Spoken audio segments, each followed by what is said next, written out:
Okay, it's just loading. All right, you should see the pop-up. Yep. I'll let you know once it's started. Still loading.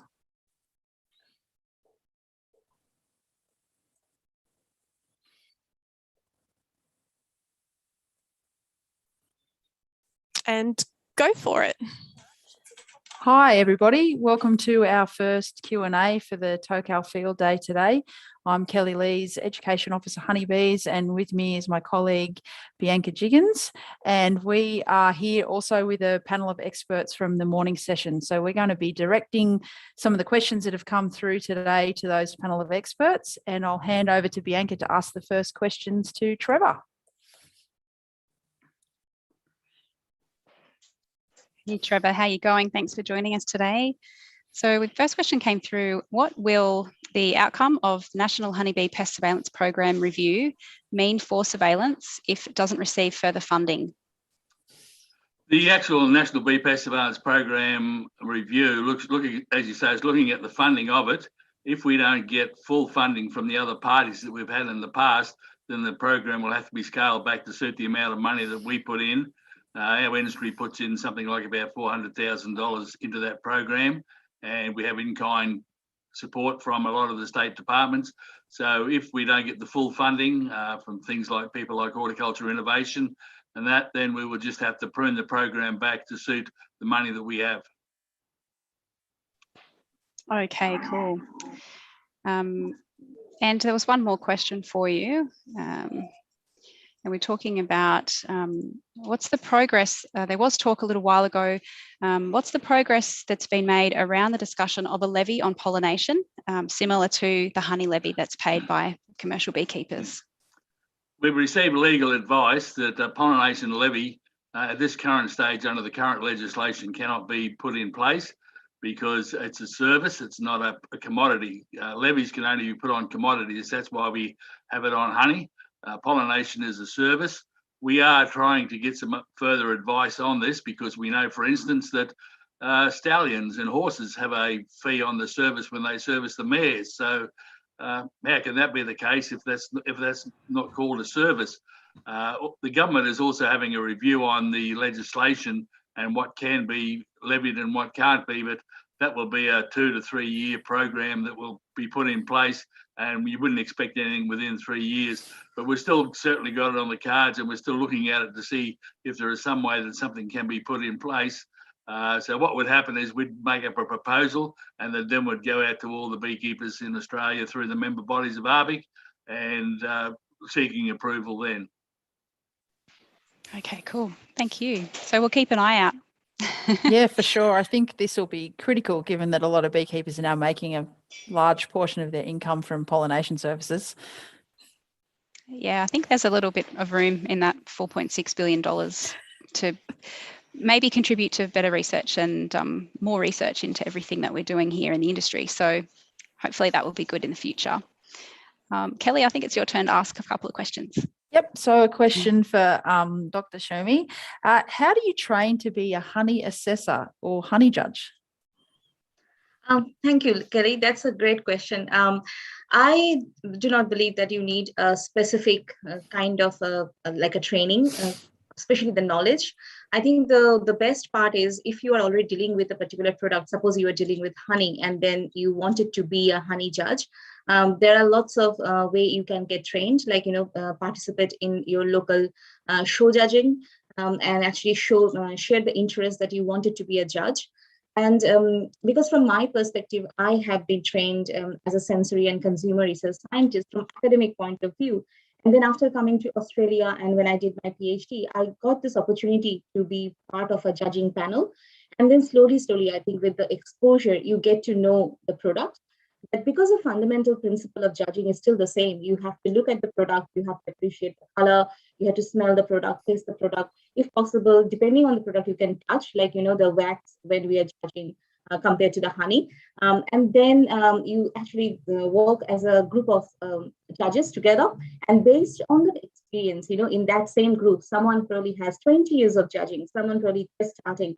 So you go from an associate judge to a senior judge to the chair of the judges. So it's like a progressive, and this such a such a great privilege of being a judge, because all the products that we are testing, when we're talking about the honey, is a labor of love. It's just such a good and pure product. And when you're doing that justice, when you're testing a really good honey or any other good product, you have that sense of satisfaction and smile on your face, and you wanted to do something really good for the beekeepers who are actually doing such a great job. So yeah.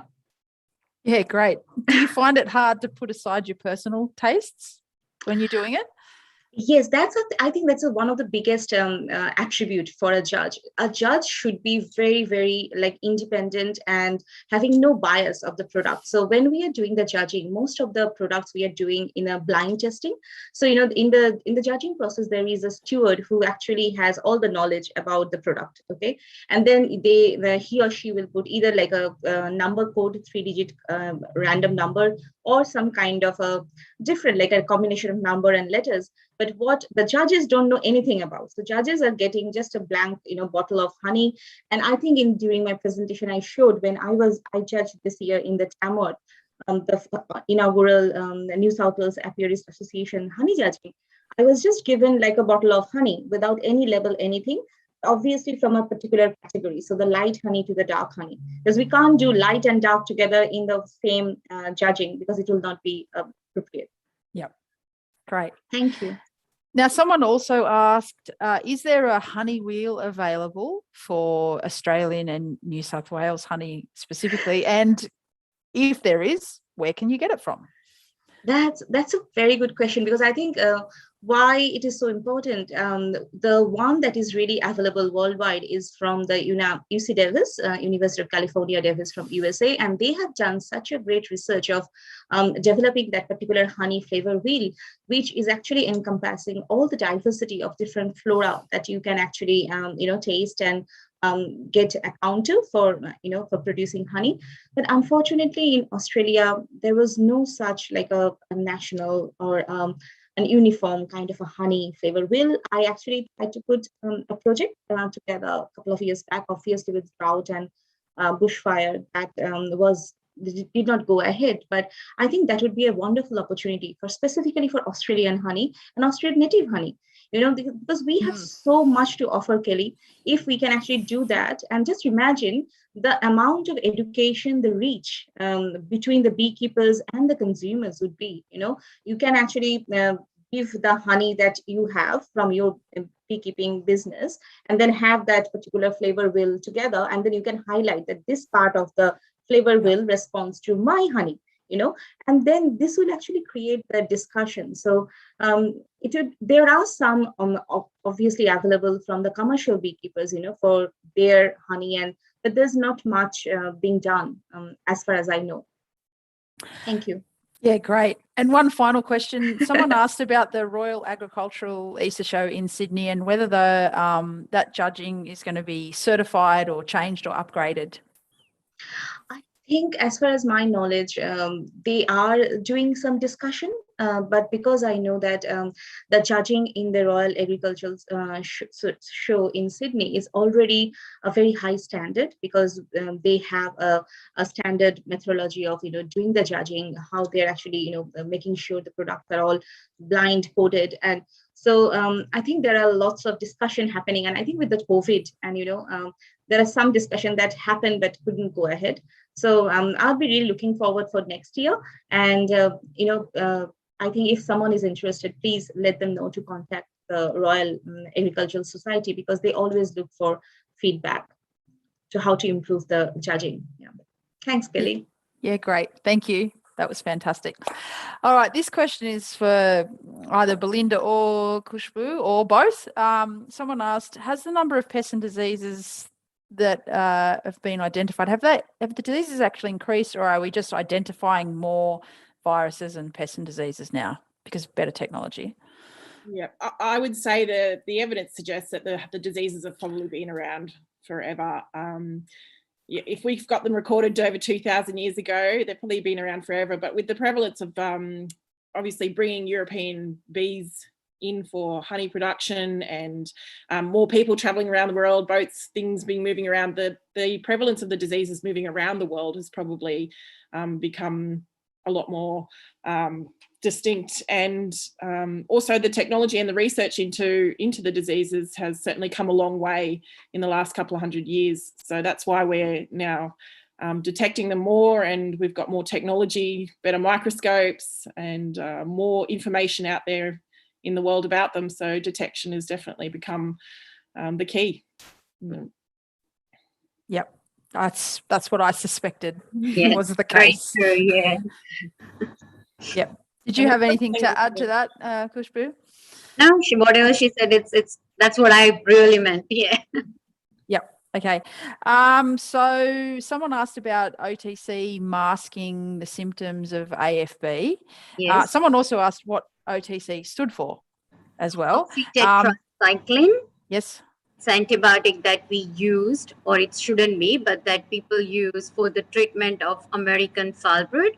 So there is a confusion between the AFB and EFB. So the AFB, American foulbrood, and the Penibacillus larvae, that the cause of American foulbrood. So in mainland Australia, it is illegal to use oxytetracycline for the treatment of AFB disease, but it is legal to use for AFB, which is American foulbrood, and the Penibacillus LVI is the cause of American foulbrood. So there is a confusion between like those two, that whether you can use it or not, but then the beekeeper has a confident on their beehives disease, that whether they are treating AFB or EFB, and then they justify between those two that whether they should go ahead with the treatment of oxytetracycline or not. Okay, great. Thank you. Someone also asked, does it have a withholding period? And Trevor, you might want to answer this one if Khushbu and Belinda aren't sure. Yeah, if you look at the label for the registration, and like it says 6 to 8 weeks, and that's at normal temperatures. So if it's at a lower temperature, it'll take a lot longer to break down. We do have an MRL, a maximum residue level in Australia for oxytetracycline hydrochloride. And so that it is legal to have it in as long as it's under that level. However, some overseas countries want a 0 MRL. So if you're sending to them, you've got to do it. Coming back to the masking, definitely does mask it.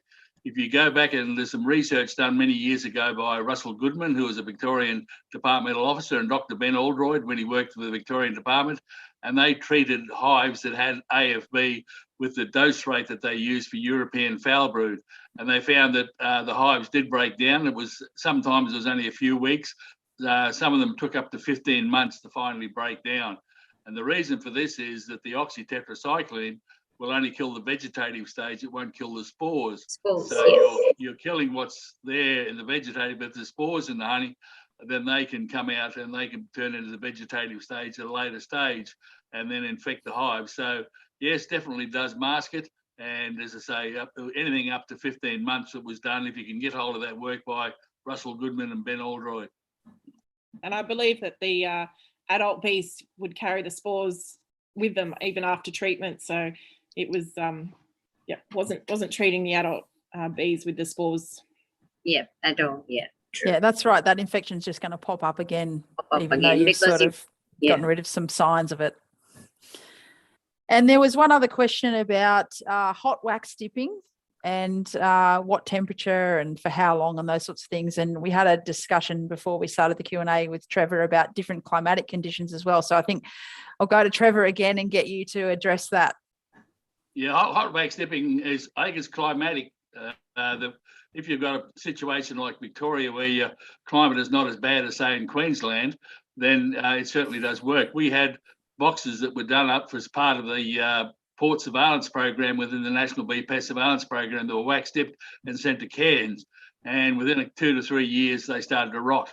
So that, Cairns situation is certainly different to Melbourne. So you have that situation. We had a gentleman by the name of Norm Rice who actually pioneered the wax treatment in Australia, did it many years ago here in Queensland. He saw it in New Zealand. That's where he brought it back from. And what he found was that if you had what we call the maiden hoop or the mature hoop pine here, it had natural durability, and therefore, even when you wax dipped it, it stayed good. And even if you didn't wax dip it, it still didn't decay or rot. But if you use plantation hoop pine or use radiata pine, which is plantation, then within a few years, they certainly did rot. And I can certify that, because I bought a lot of the boxes from Norm Rice when he retired, and they did, over the years, they did rot out. And there was another couple of beekeepers here who did wax dipping, and they found that over time they did start to decay. So it's all to do with climate. I think that within Victoria you'll get away with it, but if you're in Queensland you won't. Yeah. Khushbu, did you have something to add? I could see you. Yeah, no, I'm just like, yeah, I'm totally agree with what he's saying. Yes. It's like initial stage, you can only kill the vegetative cells, but you can't kill the spores. And that's only the issue with the AFB, because it has a spores. So that's only the. And they're very tough. So yeah, they're very tough. Yeah, true. Yeah, so my understanding, current industry practice is that it has to be, when you do use hot wax dipping, that it has to be above 150 degrees for 10 minutes in order to kill those spores. And that includes, it has to be held at that 150 degrees or above for that entire 10 minutes. So when you put the box in, obviously the temperature drops of the wax. You've got to wait for it to come back up to temperature and then start your timer. That's my understanding of it. At this stage with the hot wax dipping.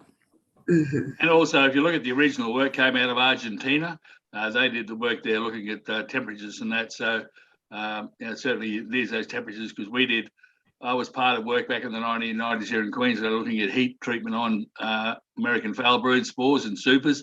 We're looking at using timber drying kilns, and you certainly needed 3 to 5 hours at 110, 120 degrees centigrade to kill it. So you get some sort of surface. I think with the wax dipping, the thing with that is if it doesn't kill the spores, at least it encapsulates them and doesn't allow the bees access to those spores. But the work's from Argentina, if you want to go and look up the original work on that. Okay, great. Thanks. Over to you, Bianca. Okay, so I wanted to send a couple of questions down to you, Annalise, if that's okay. Okay, so do you work with men to alter their cultural behaviours that affect women? And do you have any tips for Aussie culture to increase diversity in beekeeping? Yeah, so a big part of what we do with Bees for Sustainable Livelihoods is to promote, I suppose, fairness and equality throughout the beekeeping value chain. And absolutely, I'd say at the moment, 8% of my working with men and male partners in country to improve, I suppose, the structures and the relations that sometimes prohibit women from having an active voice within the industry and having visibility. So it's absolutely critical. It doesn't matter if it's beekeeping or any other activity in Papua New Guinea. If you really want to make impact and change for women and increase their capacity to participate, you absolutely have to work with the men. So it does make research very interesting, although you're doing, my research is targeted at women. I spend most of my time really working with men, and that's just the nature of the culture there. In relation to the beekeeping sector here in Australia, it isn't unlike any other agricultural sector. And so there are different parts of our sector where women are really prevalent, and you see a lot of them. So for me, I'm a researcher. There are so many women involved in some incredible honeybee research, right through, every queen bees to genetics to, honey, different types of honey. So that's really positive. But we do see that women's engagement in the sector is low, in particularly, I suppose, in commercial beekeeping and pollination service provision, and also through some of our groups and associations. So I think really the lesson for the Australian sector at this point in relation to beekeeping and more broadly in agriculture is that we really need to collect what we call gender disaggregated data. So data that identifies between men and women so that we can make decisions and represent women's voice in our sector. I feel like in farming, women have such a diverse range of roles. It can be very hard to, stick women into specific categories where they participate. So I think we need to definitely understand more about our rural women just generally and their role in beekeeping as well. Yeah, especially on the back of International Rural Day for Women in Agriculture. So yeah, that's a great answer. Thank you. And I think the other part that we all forget is the diversity in beekeeping brings more people, information, thoughts, perspectives, and we all benefit from that. So thank you. Absolutely. And I have got another one that is targeted about their gender. Again, is just, when you're working with men, how do they respond to you as a woman presenting this information to them, encouraging women in their culture to participate in beekeeping? Is that a difficult task? That's the first sort of points, because I suppose it starts with building them a relationship with them and having them trust you to guide their wives and people in their family groups and their little villages to be able to work with women. So is that difficult, being a woman as well? I've been very lucky. Dr. Cooper Shooten, who'll be presenting later on this afternoon, has been working as part of this project for years and years in Papua New Guinea. And so when I went there and I met with men and women involved in the sector, I was lucky enough to, I suppose, quickly be able to form the connections I needed to be an efficient practitioner in Papua New Guinea. But, when we made this project, when this project was, created, our partners had such a big say in the objectives and the activities that we're doing. And so they knew from the get-go that a big part of our project is about improving inclusivity in the Pacific beekeeping sector. And like you said, Bianca, that ties in, it ties into what's fair and equitable, but it also ties into increasing profitability, productivity, sustainability of the sector as well, and sharing skills around between men and women. So it can be a challenge, but our team in Papua New Guinea are largely really receptive. And even over the last year, it's just little things that you can see that they're actually thinking about the differences between how men and women might engage in training, for example. Are there certain aspects where we need to increase women's visibility in training? But really the whole project, and particularly what I do, men and women are involved in the mentorship together. Men can come to the value-added product workshops. There's no excluding everyone. And I think we're very lucky with our team, with Bees for Sustainable Livelihoods. We set a great example. I get to work with, yourself. I get to work with Dinah Lehman. We have incredible women who are at the forefront of activities on our team, and we set that example with our partners in country as well. So it's not just me and Rebecca who are the only women dealing with gender, but we have this great capacity where we can show there are women participating in all different aspects of the beekeeping project as well. Awesome. Cool. It's very exciting, and it's something that we can think about here, and it's happened here in Australia already in so many places, in all our states and territories. So yeah, let's hope it keeps going. Let's embrace that. I love it. Absolutely. Yeah, I wanted to ask Annalise a question as a follow-up to what you just said. I'm just curious, you're building capacity in women, and I'm curious about the training that you're doing. Does it also translate into the financial aspects, so the financial benefits that they're gaining? Is there training around that, or are we still seeing control of money by the men in the family? Like, I'm just interested in that aspect as well. Yeah, so particularly, it is very difficult to influence those really interfamilial relationships in any culture. It's not just PNG. Like if you went into someone's family here and you're like, change what you're doing in your house, people get a little offended, right? So it requires a very nuanced approach. The way we're tackling it, again, it's just increasing women's visibility, also selling beekeeping as a family enterprise. So many families are doing it together. So it's like if your wife's participating, she should probably have a say in the decision making, because like Bianca said, more diversity of thought equals a more productive business, and there's data that suggests that as well. So it is hard to do that, but through something like mentorship, we're engaging, trying to engage men and women together as a family unit. And hey, like if they want to teach their kids or an auntie or anyone else, bring them along too, because it just sets it sets equity within beekeeping. So, you kind of want to sell it, like there's no other choice. If, you're engaging your wife as part of an equitable business, as part of an equitable family relationships, you're going to kind of consult her about what she's contributing to. But it is a very difficult area of aid and development to influence. And it's, you have to be really nuanced, because there's a lot of danger with going in and trying to, abruptly change those roles and responsibilities, or tell people that the way they live is wrong, and that's not right. So you do have to have a really nuanced approach to that. Yeah, that makes sense. I think that's sort of all the questions that had come through, but I'd be interested to know if any of our experts that have presented this morning have anything else that they would like to add before we wrap up the Q&A.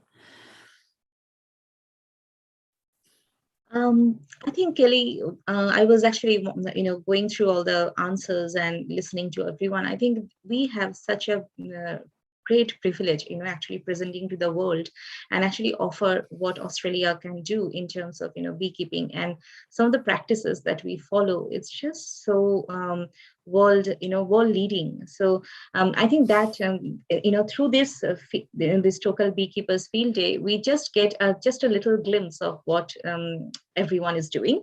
It's definitely, we probably need at least a 1 week of kind of this field day to actually bring together experts from around Australia.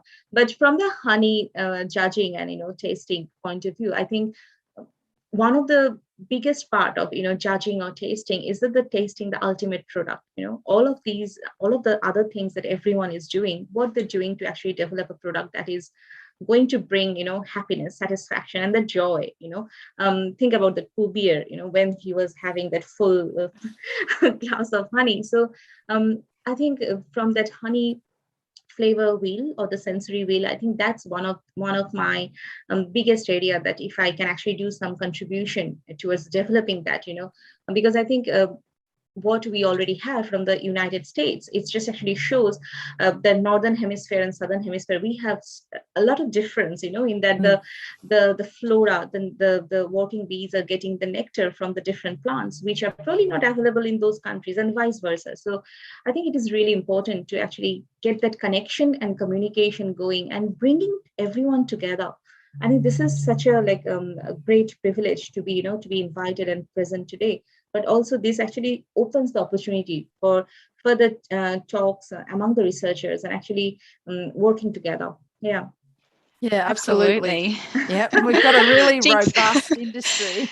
We do, and we've got great. hardworking Aussie beekeepers everywhere. Yes. And they, New South Wales makes up 40 to 45% of that beekeeping population in our whole country. So yeah, it's great to get the message out. It's great for consumers to buy Aussie honey. It's a fantastic time for Australian beekeeping. And, coming out of drought and bushfires, the honey is our main product. Pollination is our other enormous money-making experience for beekeepers to keep them going when their honey's not making money for them. And I think Australia's just got such a great outcome coming up for it. And it's great. Thank you to all of us for all of you for joining us and having time for the Q&A. We will actually have, if people have more questions, the Q&As will be put up later on YouTube as well. But all the talks and all the people that we've got on the field days, we can get you access to them if people are looking. So you can email the field days beekeeping email address through the college as well. Yep, and we'll make sure the experts can answer your questions if you post questions afterwards. Look, thanks very much to our panelists for joining us today, and thank you for presenting. It's fantastic. Love the field day, and I really appreciate all your time and effort that you've put into it in making the day really great. So thank you again. We will be having a short break now, and then streaming will recommence at 1 o'clock, I believe. It's an honor. Thank you so much, Kelly, Bianca, and thank you, everyone. Thank you.